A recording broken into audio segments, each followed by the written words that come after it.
শরীর চর্চার জন্য মেইন লাইন থেকে বিদ্যুৎ সংযোগ নিয়ে ব্যাডমিন্টন খেলার বিধান কি? শীতকালের প্রশ্ন। এটা নিয়ে আমরা বিভিন্ন জায়গায় বলেছি ভাই, মেইন লাইন থেকে বিদ্যুৎ যদি টানেন এটা হলো বিদ্যুৎ চুরি, এটা হলো বিদ্যুৎ চুরি। আর যদি বলেন না চুরি কেমনে হলো, আমরা তো সবাই সামনে করতেছি, তাহলে ডাকাতি। তাহলে কি? ডাকাতি। আপনি যদি চোর হইতে না চান তাহলে ডাকাত হবেন, দুটার একটা অবশ্যই আপনাকে হতে হবে। যুবক ভাইরা ভালো করে শুনে রাখেন, আপনি ব্যাডমিন্টন খেলবেন, খুব ভালো কথা, খেলেন, কিন্তু ব্যাডমিন্টন খেলতে গিয়ে আপনি এই রাষ্ট্রের সম্পদ বা কোম্পানির সম্পদ আপনি চুরি করতে পারেন, এই অধিকার আপনার নাই। আপনি আশেপাশের কোনো বাড়ি, কোনো ঘর, কোনো দোকানের মালিকের সাথে কথা বলেন যে বাবারে এই জায়গাটাতে আমরা কোর্ট করব, এখানে আমরা খেলবো, শরীর চর্চার জন্য, হারাম কোনো কাজ নাই, আমরা নিজেরা শরীর চর্চার জন্য খেলবো, আপনি একটু আমাকে বিদ্যুতের লাইনটা দেন, আপনার মিটারে যে টাকা অতিরিক্ত উঠবে আনুমানিক একটা আমরা এত টাকা দিয়ে দিব, তার সাথে আলোচনা করে তার কাছ থেকে লাইন নেন, নিয়ে তারপরে খেলেন, এটা ঠিক আছে। কিন্তু মেইন লাইন থেকে বিদ্যুৎ নেওয়া জায়েজ নাই। কয়জন আমরা এভাবে হিসাব করি?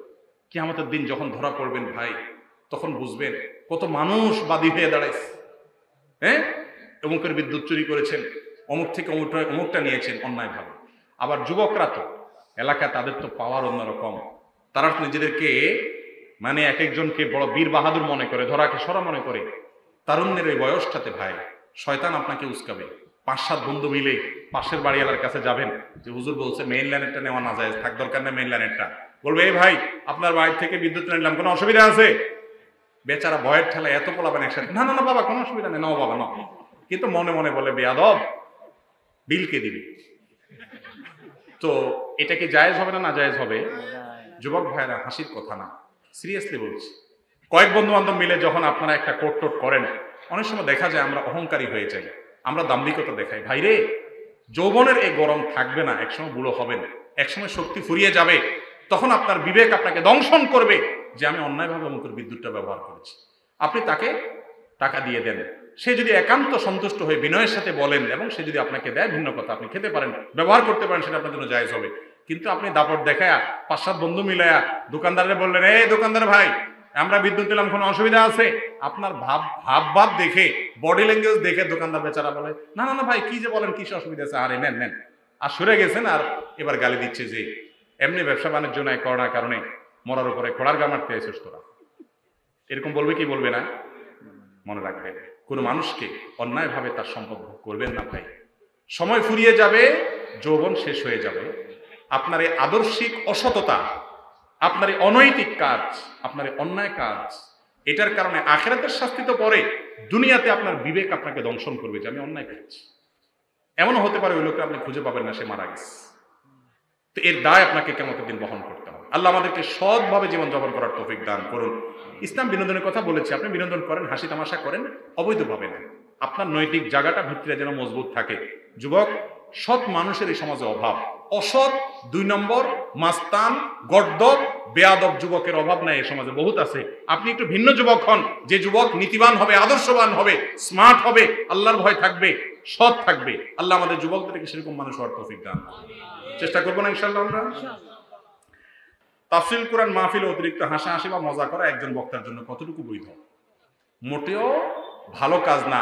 পুরো আলোচনা জুড়ে আপনি ভাড়ামো করলেন, কৌতুক করলেন, হাসাহাসি করলেন, তামাশা করলেন, ফাইজলামি করলেন। ওয়াজ মাহফিল, তাফসীর মাহফিল ফাইজলামির জায়গা না।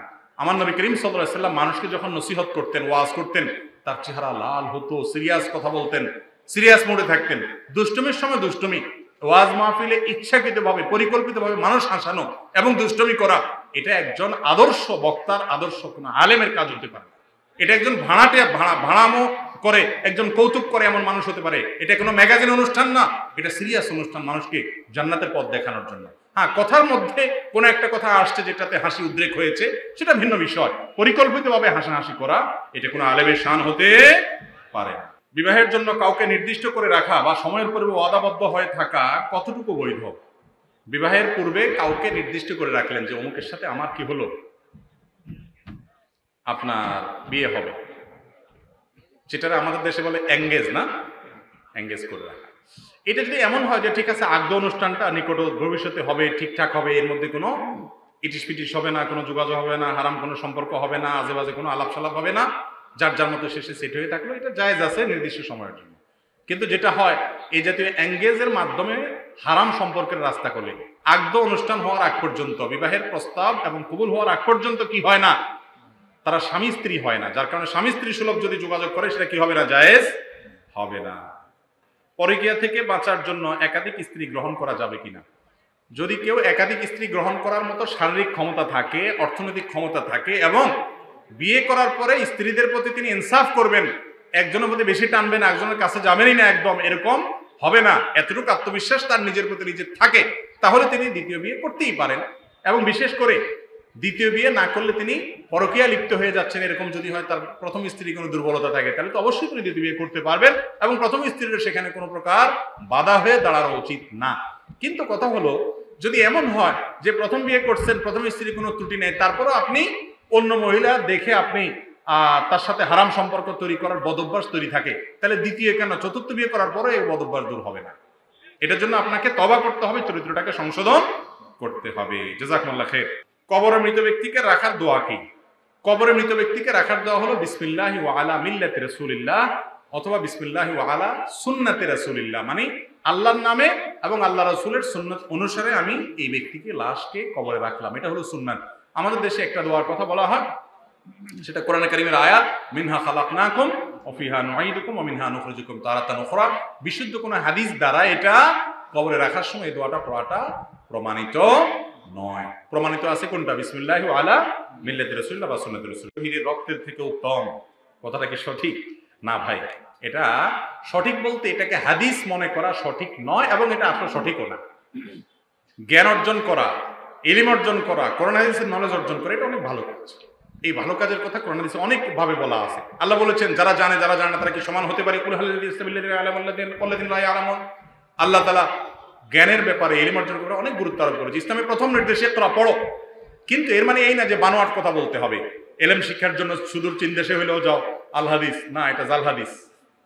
আবার জ্ঞানের কলমে, জ্ঞানীর কলমের কালি শহীদের রক্তের চেয়ে উত্তম, আল হাদিস, না, এটা জাল হাদিস। এরকম অনেক জাল হাদিস আমরা কি বলি? আল হাদিস বলি। ফেসবুকে বেশিরভাগ এরকম আলতু ফালতু কথা বা আপনার আনঅথেন্টিক, অনির্ভরযোগ্য কথা, এগুলোর নিচ দিয়ে দেখবেন লেখা আছে আল হাদিস। এই আল হাদিস দেখলে বেশিরভাগ ক্ষেত্রে আমার মনে হয় এটা জাল হাদিস। কারণ কোনো হাদিস থাকলে সেটা রেফারেন্স থাকবে, বুখারী, মুসলিম, এত নম্বর হাদিস, অমুক নম্বর পৃষ্ঠা। এখানে কিচ্ছু নাই, শুধু আল হাদিস লেখা। এগুলো বেশিরভাগ ক্ষেত্রে কি হয়? জাল হাদিস হয়।